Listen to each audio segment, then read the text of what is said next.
Boa noite, telespectadores. Estamos de volta em mais uma semana com o nosso Viver Bem em Cristo, conversando já aqui com o ministro do Evangelho, Sérgio Alves, que vai nos falar novamente aí sobre a palavra de Deus, né? A Bíblia e os seus escritos aí, os seus...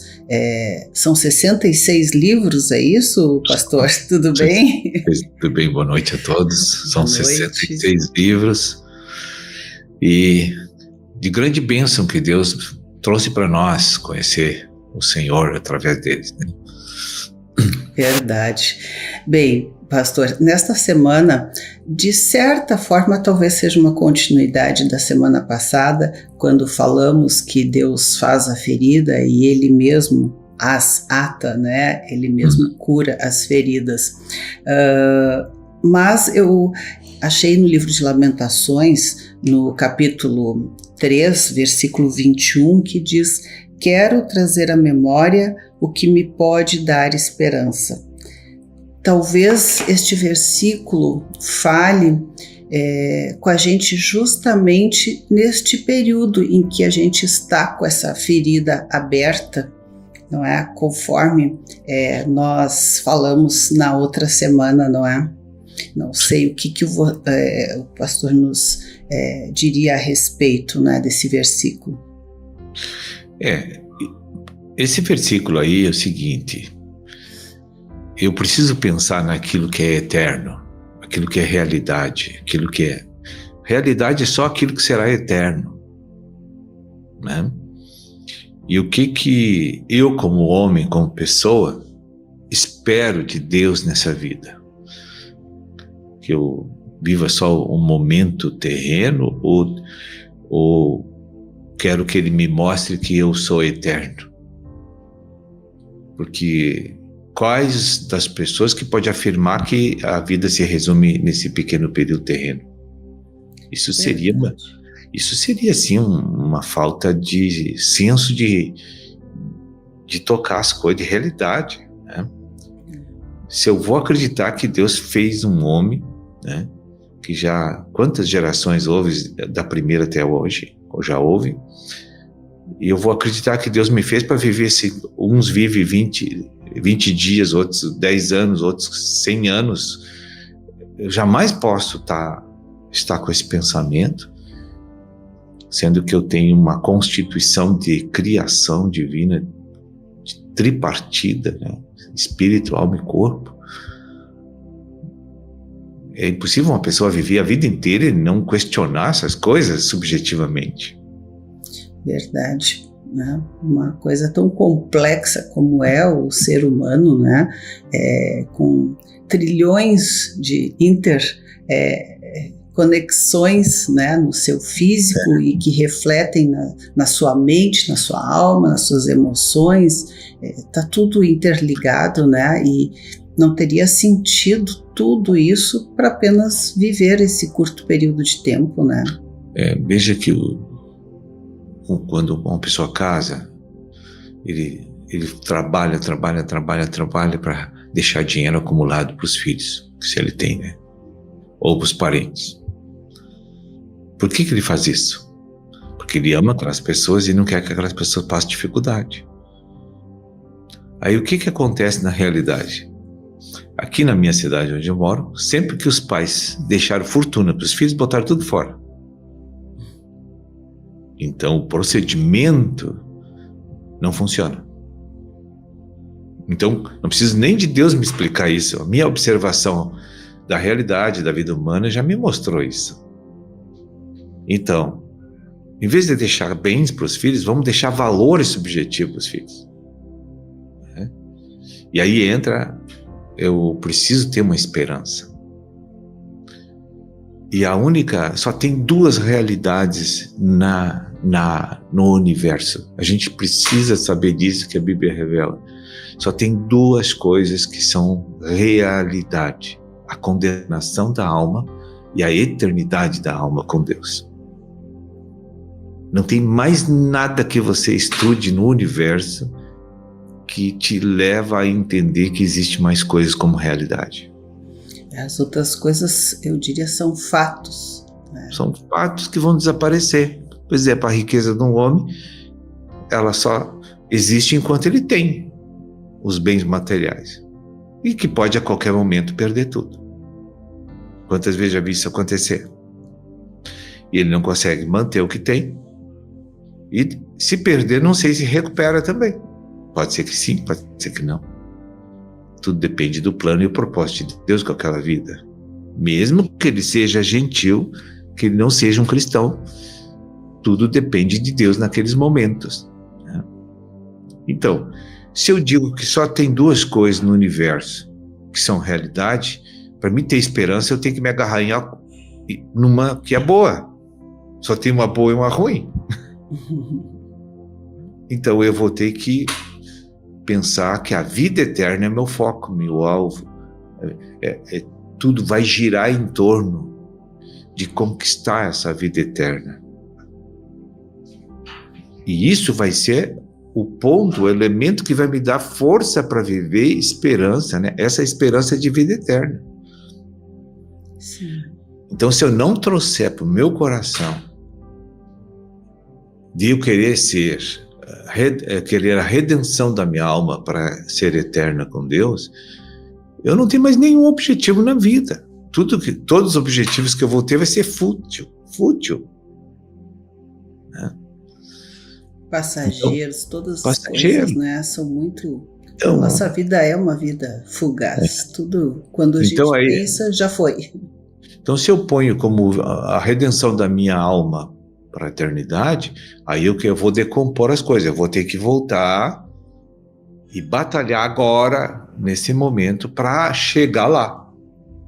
Então, aí eu vou ter força, ânimo, motivação para viver, busca constante, dinâmico. A minha vida vai ficar dinâmica, porque eu vou ter um foco, eu vou ter um objetivo na vida, eu vou ter algo para conquistar, algo para alcançar. E eu não consigo debelar essa crise de ignorância que nós estamos aqui na Terra se eu não olhar para Deus. Veja, a inteligência, tu já nasce com a inteligência, mas a sabedoria só Deus tem para dar. São duas coisas bem diferentes. Elas são Esperteza, inteligência e sabedoria são coisas bem diferentes. Mas a gente precisa das duas trabalhando sincronicamente. Porque eu conheci pessoas muito inteligentes, mas não tinham sabedoria. Então aí, tudo que ele construía, caía, né? Então a sabedoria que faz a manutenção crescente do nível de satisfação de uma pessoa. Porque eu já vi homens inteligentes acumular fortunas e ser infeliz total na vida. Então isso não é sabedoria, isso pode ter inteligência para ganhar dinheiro, mas não é sábio. Sim. Mas podemos falar mais adianta, né? No segundo momento aí, eu acho que está no fim o bloco. É verdade. Vamos fazendo um intervalinho e já voltamos.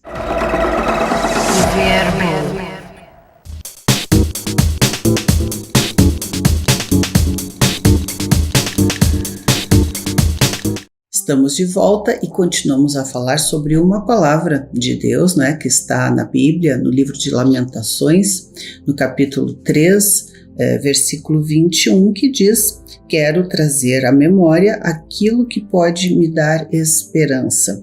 E tem uma palavrinha ali, né, que chama atenção: quero trazer à memória. Então, é porque, na verdade, a gente já sabe, né? A gente só quer... ele está dizendo aqui, né, que o escritor, né, as Lamentações são de Jeremias, isso. Lamentações, escrito pelo profeta Jeremias, né? Quero trazer à memória. Então, é algo que ele já sabia, que está lá dentro da mente dele, né? Aquilo que pode me dar esperança.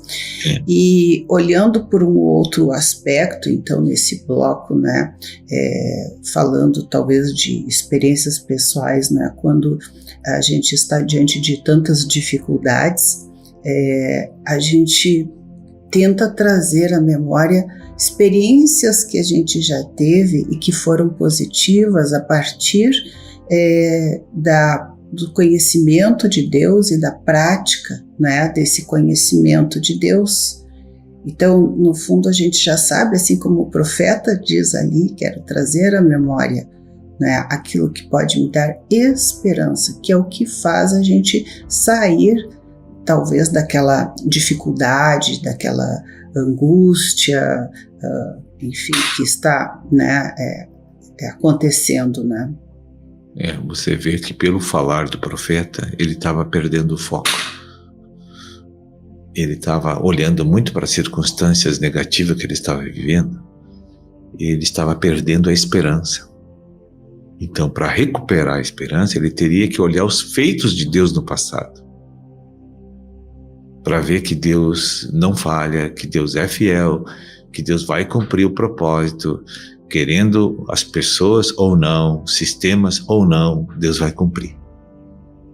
Então, na minha vida também, quando eu estou assim, no meio da batalha de solo, a tendência da gente é esquecer que Deus existe, que Deus resolve, que Deus traz a solução, que liberta, que vai mudar tudo para melhor. Então, o que a gente tem que fazer nesses momentos? Vamos pensar nas ações divinas a nosso favor, os nossos testemunhos da existência e do amor de Deus.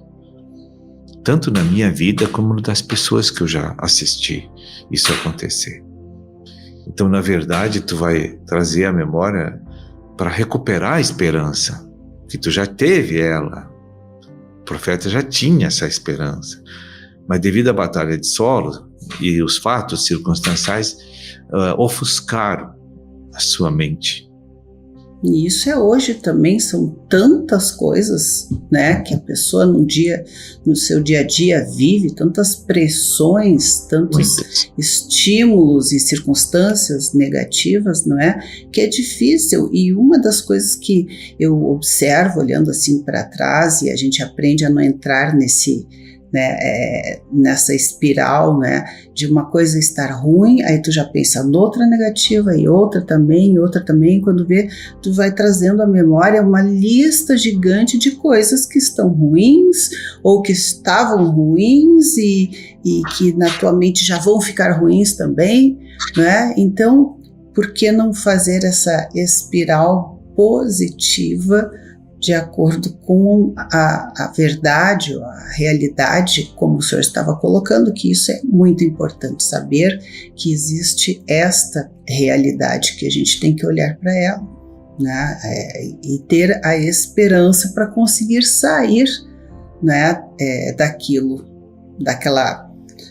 daquela mente que está ali obscurecida por esses pensamentos, né? E que fazem com que as pessoas não consigam sair daquilo, né? Daquele enclausuramento mental negativo. Então veja bem, tem um inimigo que age nessas horas que a gente está enfrentando provações na vida, dificuldades, desafios, vem na nossa cabeça. Incredulidade. A incredulidade corrói a esperança.